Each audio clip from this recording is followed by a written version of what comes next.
এটি কেবল একটি গল্প নয়, বরং এটি একটি গভীর আধ্যাত্মিক তাৎপর্য বহন করে।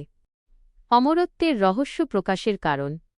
দেবী পার্বতী বারবার ভগবান শিবের কাছে জানতে চাইতেন তার অমরত্বের রহস্য কী। তিনি লক্ষ্য করেন যে শিব কখনও বৃদ্ধ হন না বা তাঁর শরীরের কোনো পরিবর্তন হয় না, অথচ তিনি নিজে বিভিন্ন জন্মে জন্মগ্রহণ করেন এবং মৃত্যুবরণ করেন। পার্বতীর একান্ত আগ্রহের কারণে শিব অমরত্বের রহস্য, যা অমর কথা নামে পরিচিত, তা পার্বতীকে জানাতে রাজি হন। তবে তিনি এমন একটি নির্জন স্থান খুঁজছিলেন যেখানে কোনো জীব বা প্রাণী সেই গোপন কথা শুনতে না পায়। পবিত্র যাত্রা এবং ত্যাগ। শিব এবং পার্বতী যখন তাদের যাত্রাপথ শুরু করেন, তখন শিব নিশ্চিত করতে চান যে তাদের চারপাশে কোনো জীবিত প্রাণী থাকবে না। তাই তিনি পথের বিভিন্ন স্থানে তাঁর সঙ্গীদের একে ত্যাগ করেন। ১. পাহালগাম। প্রথমে তিনি তার প্রিয় বাহন নন্দীকে ষাঁড় পহেলগাঁওতে ত্যাগ করেন। এই স্থানটির নামকরণও নন্দীর নামের সঙ্গে যুক্ত। ২. চান্দানওয়ারি। এরপর তিনি তাঁর জটা থেকে চাঁদ, চন্দ্র খুলে চন্দনওয়ারিতে রেখে দেন। ৩. শেষনাগ। তার গলায় থাকা সাপগুলিকে তিনি শেষনাগ হ্রদে ছেড়ে দেন। ৪. গণেশ ঘাটি। তিনি তাঁর পুত্র গণেশকে একটি স্থানে রেখে আসেন, যা পরে গণেশ ঘাট নামে পরিচিত হয়। ৫.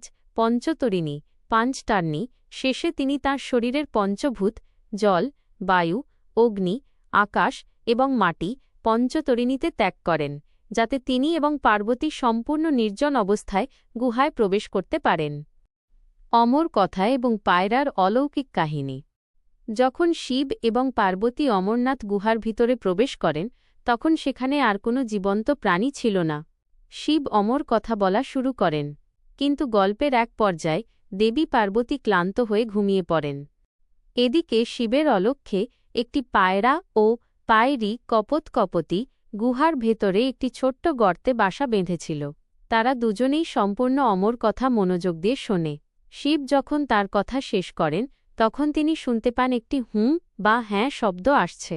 তিনি বুঝতে পারেন যে পার্বতী ঘুমিয়ে আছেন, কিন্তু তাঁর কথা অন্য কেউ শুনে ফেলেছে।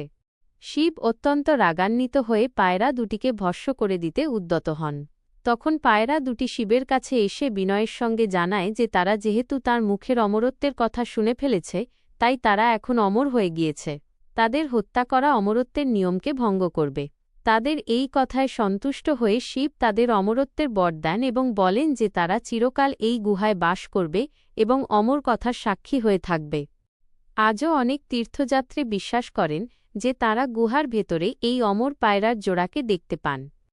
বরফের শিবলিঙ্গ ও তার তাৎপর্য। অমরনাথ গুহার আরেকটি অলৌকিক বৈশিষ্ট্য হল প্রাকৃতিকভাবে তৈরি হওয়া বরফের শিবলিঙ্গ। মনে করা হয় শিব অমর কথা বলার পর নিজের অস্তিত্বকে এই বরফের লিঙ্গের মধ্যে স্থাপন করেন। এটি এক ধরনের বরফের স্তূপ, স্টালাগমাইট, যা চন্দ্রের বাড়া কমার সঙ্গে সঙ্গে বড় হয় এবং আবার ছোট হয়ে যায়। এটি শিবের উপস্থিতির প্রতীক এবং এটি মহাজাগতিক সৃষ্টির চক্রকেও বোঝায়। আধ্যাত্মিক গুরুত্ব। অমরনাথ যাত্রা শুধুমাত্র একটি শারীরিক যাত্রা নয়, বরং এটি একটি আধ্যাত্মিক পথ।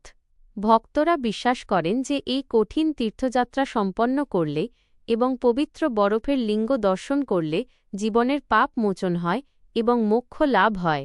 এটি ভগবান শিব এবং দেবী পার্বতীর পবিত্র প্রেমের স্মারক এবং ভক্তদের কাছে এটি ঈশ্বরকে উপলব্ধি করার এক অনন্য পথ।